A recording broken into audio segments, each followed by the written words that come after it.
하나님의 말씀 사사기 3장 20절에서 31절까지의 말씀입니다.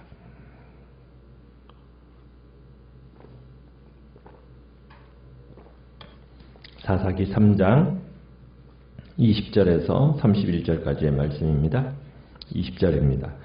에훗이 그에게로 들어가니 왕은 서늘한 다락방에 홀로 앉아있는 중이라. 에훗이 이르되 내가 하나님의 명령을 받들어 왕에게 아뢰 일이 있나이다 하매 왕이 그의 좌석에서 일어나니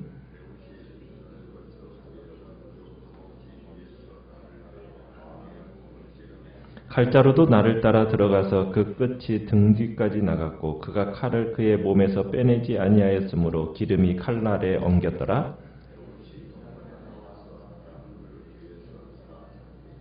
에훗이 나간 후에 왕의 신하들이 들어와서 다락문들이 잠겼음을 보고 이르되 왕이 분명히 서늘한 방에서 그의 발을 가리우신다 하고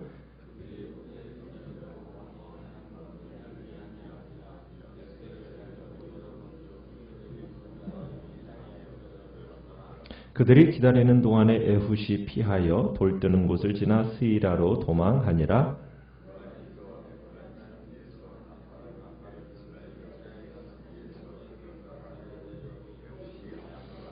그들에게 이르되 나를 따르라. 여호와께서 너희의 원수들인 모압을 너희의 손에 넘겨주셨느니라 하매 무리가 에훗을 따라 내려가 모압 맞은편 요단강 나루를 장악하여 한 사람도 건너지 못하게 하였고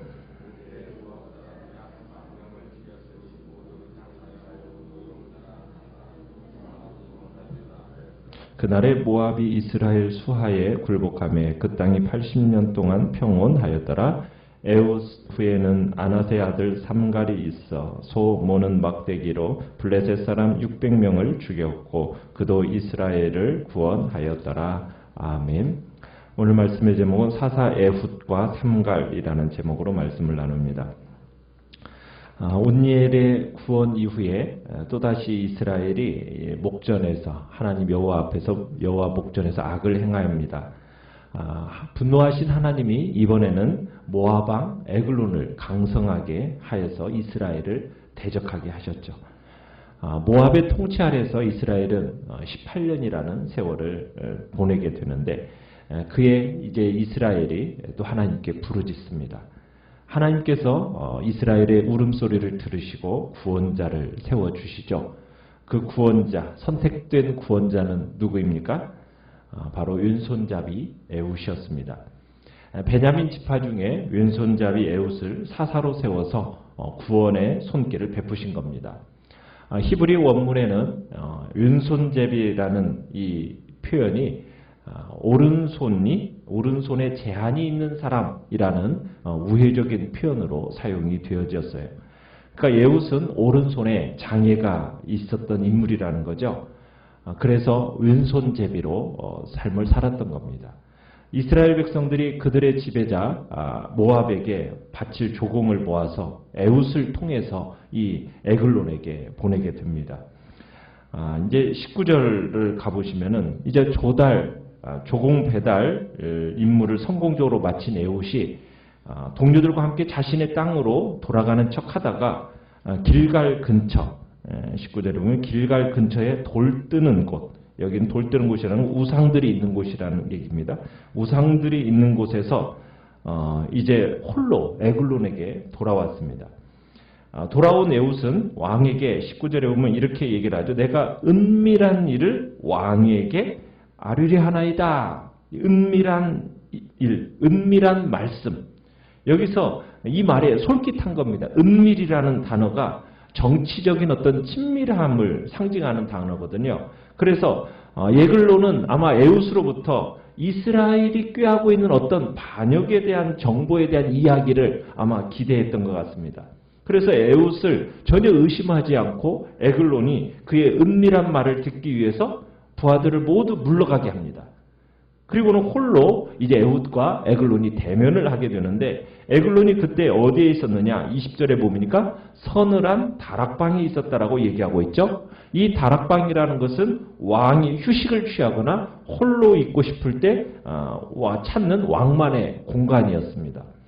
자, 왕과 홀로 이제 대면하게 된 에훗이 20절에 이렇게 얘기를 합니다. 내가 하나님의 명령을 받들어 왕에게 아뢰를 일이 있나이다 하면서 이 은밀한 말씀이 하나님의 말씀이라고 소개를 해요. 자, 이 말에 하나님의 말씀, 신적인 어떤 신탁이라는 얘기를 딱 듣는 순간 왕이 일어섭니다. 왕이 좌석에서 일어서서 하나님의 말씀을 들을 예를 딱 갖추는 거죠. 바로 그때 에훗이 어떻게 하고 있습니까? 21절에 보니까 허벅지에 숨겨두었던 칼을 왼손으로 뽑아 전혀 의심치 않고 서 있던 그 뚱뚱한 에글론의 복부를 찔러버립니다. 자, 이 에글론의 죽음을 아주 적나라하게 지금 묘사하고 있는데요. 에훗이 얼마나 세게 찔렀는지 칼자루까지도 칼날을 따라 들어갔다고 얘기하고 있습니다. 그러면서 칼끝이 등 뒤로 나왔다고 그러죠. 그리고는 그 칼을 빼내지 않고 그대로 두었기 때문에 기름기가 칼에 엉겨붙었다라고 지금 22절에 이 얘기를 하고 있어요. 여기에서 에훗이 지금 어떻게 보면 에훗이 그 에글론의 그 비대함의 이야기를 하고 있는데요. 어떻게 보면 어두운 유머를 형성하고 있는 겁니다. 이스라엘을 착취해서 뚱뚱해진 에글론. 그 에글론이 너무 비대해서 에훗의 그 칼날을 피할 수 없었던 어떻게 보면 어리석고 멍청한 짐승처럼 이렇게 묘사를 하고 있는 겁니다. 자, 23절에 가보면은 에글론을 암살한 이 에훗은 현관으로 나가 다락문을 딱 잠근 뒤에 그곳을 빠져나갑니다. 다락문을 잠가놓은 이유는 뭐겠습니까? 에글론이 혼자만의 시간을 갖고자 하는 듯한 그런 정황을 딱 조성해서 탈출에 필요한 그 시간을 벌기 위해서였던 거죠. 자, 에훗이 떠난 후에 에글론의 부하들이 와서 다락문이 잠겨 있는 것을 보고서는 24절에 보면 왕이 발을 가리우신다 이렇게 표현을 하고 있죠. 발을 가리우신다라는 게 무슨 표현일까요? 용변을 본다. 용변을 본다라는 완곡어법입니다. 그러니까 왕의 신하들이 지금 이제 결론을 내린 거예요. 왜냐하면은 이상한 냄새가 나는 거예요. 에글론의 복부를 배를 찔러서 이제 아마 뱃속에 있던 배설물까지 아마 쏟아져 나오니까 그 배설물의 냄새가 한 몫을 하면서 그 냄새로 인해서 아마 그 밖에 있었던 신하들은 우리 왕이 지금 용변을 보고 있는 중이구나 이렇게 이제 결론을 내렸던 것 같아요. 그런데 문제는 뭐냐면 시간이 아무리 지나도 왕이 모습을 드러내지 않는 거예요. 한참 시간이 지난 후에 더 이상 기다릴 수가 없어서 25절에 보니까 이제 문을 열었어요. 그랬더니 어떻게 되어 있어요? 주인이 이미 죽어 있는 겁니다. 바닥에 쓰러져 있었던 거예요. 자, 에글론의 왕궁에서 이런 일이 진행되는 동안에 에훗은 어떻게 했습니까? 돌우상이 있는 곳을 지나서 스이라로 도망을 칩니다. 스이라로 도망을 쳐서 에훗이 그곳에서 전쟁 나팔을 불어요. 그래서 이스라엘 백성들을 소집합니다. 그리고는 에글론의 궁이 있던 여리고성으로 이제 쳐들어 가게 되죠. 18년 동안 모압의 통치에 아래 있으면서 반역을 꿈꾸지 못했던 이스라엘 백성들, 그 이스라엘 백성들에게 에훗이 용기를 불어넣어 줍니다. 뭐라고 하면서 용기를 불어넣어 주었습니까? 28절에 보니까 이렇게 얘기하죠. 나를 따르라. 여호와께서 너희 원수들인 모압을 너희의 손에 넘겨 주셨느니라 하면서 이제 전쟁을 외침과 함께 이제 전쟁하러 가자고 이제 백성들의 마음을 이제 부추기는 거죠. 그러면서 이 승리가 여호와의 은총 아래 있음을 고백하고 있습니다. 에글론이 죽은 이후에 모압의 군대는 더 이상 이스라엘의 적이 되지 못했습니다. 특히 에훗이 고백했던 것처럼 하나님께서 그들을 이스라엘 손에 붙인 상황에서는 더 이상 모압은 이스라엘의 적이 되지 못했던 거예요. 그래서 그들은 에훗과 이 모압의 적들을 에훗이 쉽게 물리칠 수 있었습니다. 29절에 보면은 여리고성 근처에서 모압으로 가는 요단강 나루가 있는데 그곳을 점령을 합니다. 그곳을 점령해가지고 28절 후반부에요. 그곳을 점령해가지고 한 사람도 건너지 못하도록 그렇게 만들고서는 모압 군인들을 죽였는데 몇 명을 죽였다고 얘기하고 있습니까? 약 10,000명이나 죽였어요. 그러니까 여호와의 은총으로 완전한 승리를 거둔 거죠. 그러니까 하나님께서 주신 승리가 얼마나 위대한 승리였는지 강나루에서 죽인 모압 사람들의 모습에서 알 수가 있어요. 거기서 뭐라고 29절에 얘기하고 있냐면 거기서 죽은 10,000명은 모두 장사요, 모두 용사다 이렇게 표현하고 있죠. 그러니까 이스라엘의 그러니까 여호와 하나님의 그 도움으로 모압의 가장 강한 군인들과 싸워서 이스라엘이 승리했던 겁니다.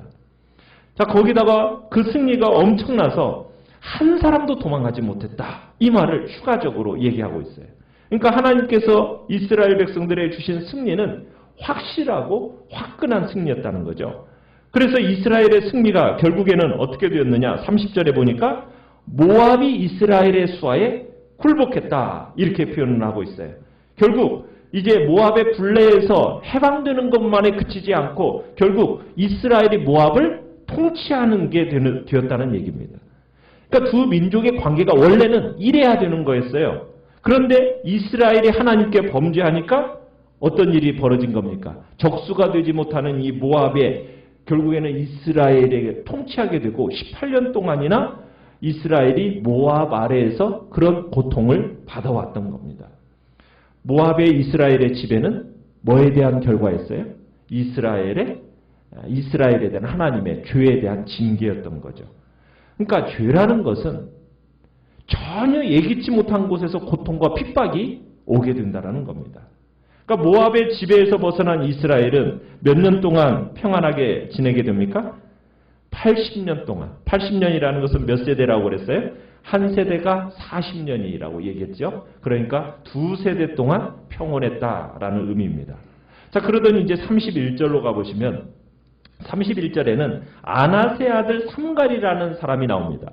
이 사람은 소사사라고 그러는데 소사사가 사사기에 6명이 나오고 대사사가 6명이 나옵니다. 총 12명의 사사가 나오는데 소사사 6명 중에서 첫 번째 사사로 등장하는 사람이 바로 이 삼갈입니다. 자, 그런데 여기서 아낫의 아들이라고 얘기해서 아낫. 여러분, 이 아낫이라는 이름은 가나안 땅의 제일 대표적인 이방 종교인 바알의 아내의 이름이 아낫입니다.